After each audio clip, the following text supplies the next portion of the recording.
Eu acho que a gente não pode tratar ou tratar do tema inclusão sem olhar para o percurso histórico que a diferença teve. Se a gente for localizar Idade Antiga, Idade Média, a visão da diferença ela foi permeada por uma visão teológica em que a diferença era atribuída a uma causa divina, a uma maldição, ou o indivíduo era, portanto, a prática era coerente com isso, era como o sacrifício até a Idade Antiga, e depois na Idade Média, práticas exorcistas, gestão de purgantes, é, é, de uma certa forma, e até sangrias, né? Eram práticas relativamente comuns na Idade Média. E aí a gente fala assim, poxa, eu costumo pensar num pesquisador chamado Eric Hobsbawm, ele faz uma discussão dizendo assim que o discurso de evolução ao longo da história, ele é um discurso, podemos até dizer assim, mitológico, porque a gente, na verdade, não evolui. O que nós fazemos é percorrermos e trabalhamos um ciclo que a gente tende a reproduzir práticas já realizadas há muito tempo. A gente pode falar assim, mas peraí, um indivíduo que tinha síndrome de Down era sacrificado na Idade Antiga, publicamente, mas hoje as pessoas, talvez em outros grupos, façam coisas parecidas. Hoje o indivíduo morre não por ser uma pessoa com deficiência, mas por ser homossexual, por ser negro, né, em outros espaços, contextos, com outras configurações, mas isso acaba acontecendo. Então, a intolerância sempre foi algo comum. Com o advento da modernidade, que veio acompanhado aí, marcado pela revolução comercial, e os monarcas se viam, né, na necessidade de investir nas navegações, e com a política expansionista houve uma ampliação das escolas, sobretudo entre os países europeus, os estados europeus, e todo investimento que a gente faz, porque precisava, de uma certa forma, de mão de obra qualificada. Né? Precisava ter gente para transpor um oceano, né?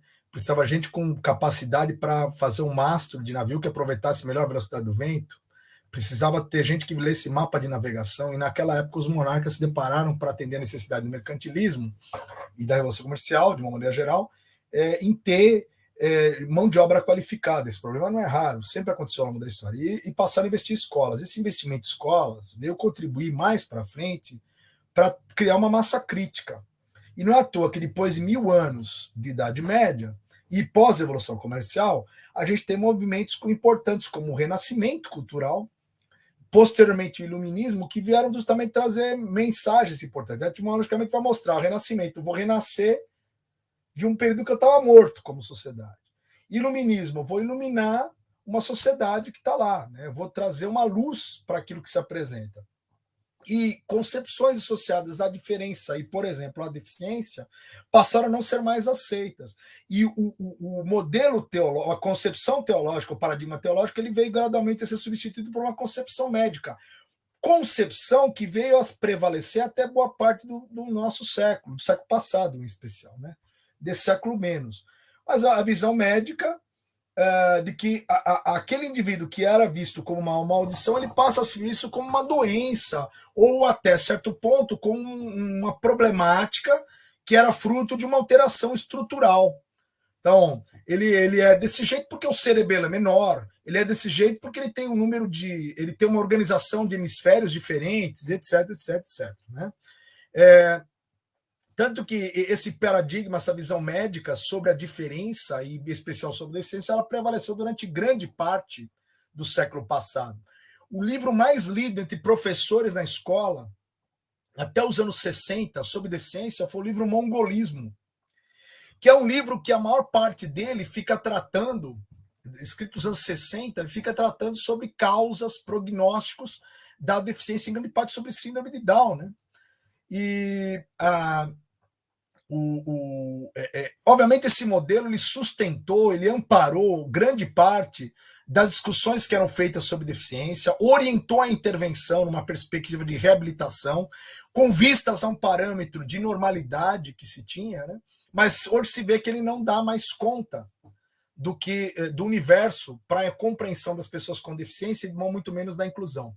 Hoje, qualquer fenômeno que venha a ser tratado e que seja entendido a partir de uma visão que não seja de complexidade, ele pode ser entendido de uma maneira obscura, pode ser entendido de uma maneira confundido, ele pode ser vítima de interpretações equivocadas.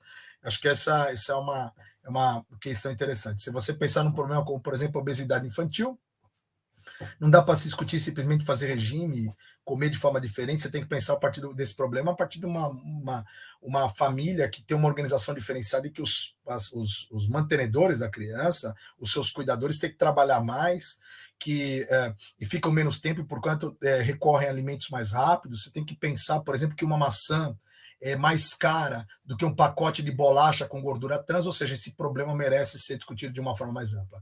Em se tratando de uma questão da deficiência também, né, pensar num país como o Brasil, em que a maior parte dos casos de lesão medular já foi ocasionada por problemas associados a acidentes de trânsito, e hoje a maior causa é acidente com arma de fogo, a gente não pode ignorar a discussão a partir de uma visão complexa. E a perspectiva da inclusão também merece esse olhar, na medida em que eu só vou compreender sobre alternativas do que eu posso fazer com esse indivíduo, pensando no contexto escolar, se eu considerar a complexidade que tem o tema e a pessoa com deficiência.